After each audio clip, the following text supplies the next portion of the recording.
امریکہ کے چرچ میں قرآن کی آوازیں اور اذان کی آوازیں گونج رہی ہیں۔ اس ویڈیو کو آپ خود اپنی آنکھوں سے دیکھ لیں کہ وہ سپر پاور ملک جو یہ کہتا تھا، جس کا دعویٰ یہ تھا کہ پوری دنیا ہمارے نیچے ہے اور ہم سپر پاور ہیں، اور اللہ کا کرنا کچھ ایسا ہوا کہ جب سے یہ امریکہ میں آگ لگی ہے نا، اور وہ آگ بجھنے کا نام نہیں لے رہی، جس کی وجہ سے پوری فلم انڈسٹری تباہ ہو گئی، بہت زیادہ لوگوں کا اربا کھربا کھرب ڈالرز کا لوگوں کا نقصان ہو گیا، جس کا بھگتان امریکہ شاید صدیوں میں مشکل پڑ جائے گا اتنا بھگتان بھگتنا جو وہاں پر نقصان ہو چکا ہے۔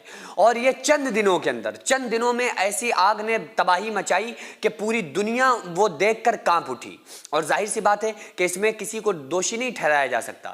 یہ تو اللہ تبارک و تعالیٰ کی قدرت ہے کہ وہ لوگ جو اپنے آپ کو سپر پاور کہہ رہے تھے، اللہ تبارک و تعالیٰ نے ایک چھوٹی سی جھلک، ایک جھٹکا دیا اور پوری دنیا کا معاملہ ہی بدل گیا، اور پوری دنیا کا جو ایک سسٹم تھا، جو مائنڈ تھا، وہ دماغ ہی پلٹ گیا۔ اور اب کیا ہو رہا ہے؟ ٹرمپ جیسے لوگ موجود ہیں اس سبھا کے اندر، اور وہاں پر قرآن کریم کی باقاعدہ آواز، قرآن کریم بھی پڑھا جا رہا ہے، اور وہاں پر آذان بھی ہو رہی ہے۔ اور آذان کے جملے، آپ آذان تو سنتے ہیں لیکن آپ ترجمہ جانتے ہیں آذان کے جملے کیا ہیں؟ آذان کے جملے آپ دیکھیں، ایسا نہیں ہے کہ وہاں کے لوگ، وہاں بڑے بڑے ایسے لوگ بیٹھے ہوتے ہیں جو ٹرانسلیٹر ہوتے ہیں، جو عربی ٹو انگلش کرنے والے وہاں پر لوگ موجود ہوتے ہیں۔ کیا اذان کا مطلب ہوتا ہے؟ 5 وقت ہم اذان سنتے تو ہیں لیکن اس کا مطلب ہمیں نہیں پتہ ہے۔ اللہ اکبر، اللہ اکبر، کیا مطلب؟ اللہ سب سے بڑا ہے۔ اشہد ان لا الہ الا اللہ، میں گواہی دیتا ہوں کہ اللہ کے سوا کوئی الہ نہیں ہے، کوئی عبادت کے لائق نہیں ہے۔ اشہد ان محمد رسول اللہ، میں گواہی دیتا ہوں کہ محمد صلی اللہ علیہ وآلہ وسلم اللہ کے رسول ہیں۔ حی علی الصلاۃ، آؤ نماز کی طرف۔ حی علی الفلاح، آؤ کامیابی کی طرف۔ ٹھیک ہے، اللہ اکبر، اللہ اکبر، اللہ سب سے بڑا ہے، اللہ سب سے بڑا ہے۔ لا الہ الا اللہ، اللہ کے سوا کوئی معبود نہیں، اللہ کے سوا کوئی خالق نہیں۔ تو یہ اس کا مطلب ہوتا ہے، اور ظاہر ہے کہ وہاں ٹرانسلیٹر بڑے بڑے موجود ہوتے ہیں کہ اگر کوئی انگلش والے لوگ جو انگلش زبان جانتے ہیں، جو عربی نہیں جانتے ہیں، تو ان کو باقاعدہ جو ٹرانسلیٹر ہوتے ہیں وہ بتاتے ہیں کہ یہ عربی میں یہ کہا جا رہا ہے۔ تو اب وہ سبھا میں جہاں پہ سارے لوگ موجود تھے، ہر طبقے کے لوگ موجود تھے، تمام افراد موجود تھے، تو وہاں پر جو لوگ جس ذہن کے تھے نا، تو انہوں نے، ان کو یہ موقع ملا کہ اپنی اپنی بات کہی جائے۔ تو وہاں پر جو بزم کی شروعات کرائی گئی، اور وہاں پر مسلمانوں کو یہ رائٹ دیا گیا کہ آپ جو بھی کہنا چاہیں، پڑھنا چاہیں، پڑھ سکتے ہیں۔ تو باقاعدہ یہ ٹرمپ اور بڑے جو وہاں کے صدر اور وزیر اعلیٰ ہیں، ان کے ماتحت یہ پروگرام ہوا، اور انہوں نے سامنے بیٹھ کر اس کو سنا۔ پہلے آپ اس ویڈیو کو دیکھیے، پھر اس کے بعد آپ خود فیصلہ کریے کہ وہاں کے لوگ کس طرح سے، کس انداز میں اس قرآن کو سن رہے ہیں، اور آذان ہو رہی ہے، اس آذان کو سنا جا رہا ہے۔ لیکن ایک بہت بڑی مسٹیک جو ہوئی ہے وہ میں آپ لوگوں کو بتاؤں گا، پہلے آپ لوگ اس ویڈیو کو دیکھیں۔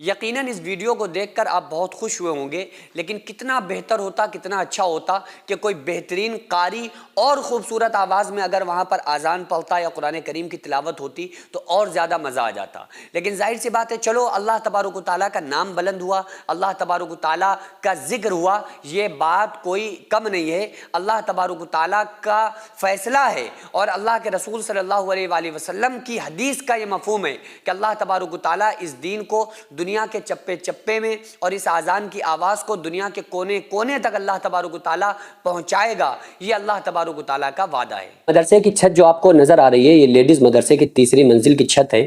اس کے اوپر تقریباً ابھی 12 کمرے بننے ہیں جس میں لڑکیوں کے رہنے کا انتظام ہوگا، بچیاں جس میں تعلیم حاصل کر رہی ہیں، عالمہ کا کورس کر رہی ہیں، بیرونی بچیاں بھی یہاں پر رہتی ہیں۔ تو بہرحال اس مدرسے کو میں نے بڑی محنت اور مشقت سے اس کو یہاں تک بنایا ہے۔ اب آپ لوگوں سے خصوصی گزارش ہے کہ ہمارے ساتھ مل کر زیادہ سے زیادہ آپ لوگ تعاون کریں۔ ہزاروں سینکڑوں روپے ہم لوگ ادھر ادھر برباد کر دیتے ہیں، لیکن جو بھی پیسہ اگر ہمارا راہ خدا میں خرچ ہو جاتا ہے، مدرسوں مسجدوں میں خرچ ہو جاتا ہے، تو پوری زندگی اس کا ثواب ملتا ہے. ہم مر جاتے ہیں، قیامت تک جب تک اس مدرسے میں تعلیم ہوتی رہے گی، جب تک لوگ قرآن پڑھتے رہیں گے، جب تک نماز پڑھی جاتی رہے گی، جب تک اللہ تعالیٰ اس کا ثواب ہمیں عطا کرتا رہے گا. تو اب آپ کے پاس صرف دو آپشن ہیں، یا تو آپ یہ کہہ دیں کہ یہ کوئی فیک ہے، یہ کوئی پیسہ کمانے کا نیا چکر ہے، تو آپ چھوڑ کر اس ویڈیو کو جا سکتے ہیں. اگر کوئی انسان مدرسے اور مسجد کے نام پر چندہ کر کے اپنا پیٹ بھرے گا تو قیامت کے دن وہ خود اپنا ذمہ دار ہوگا، خود اس کو حساب دینا پڑے گا. تو آپ لوگوں سے گزارش ہے کہ اس مدرسے کو تقریباً 1 کروڑ روپے کی سخت ضرورت ہے. آپ لوگ زیادہ سے زیادہ تعاون کریں، آپ کے تعاون کی برکت سے ہم بہت کچھ کر سکتے ہیں، بہت بڑا کام ہو سکتا ہے. آپ لوگ اگنور نہ کریں بلکہ زیادہ سے زیادہ تعاون کریں. السلام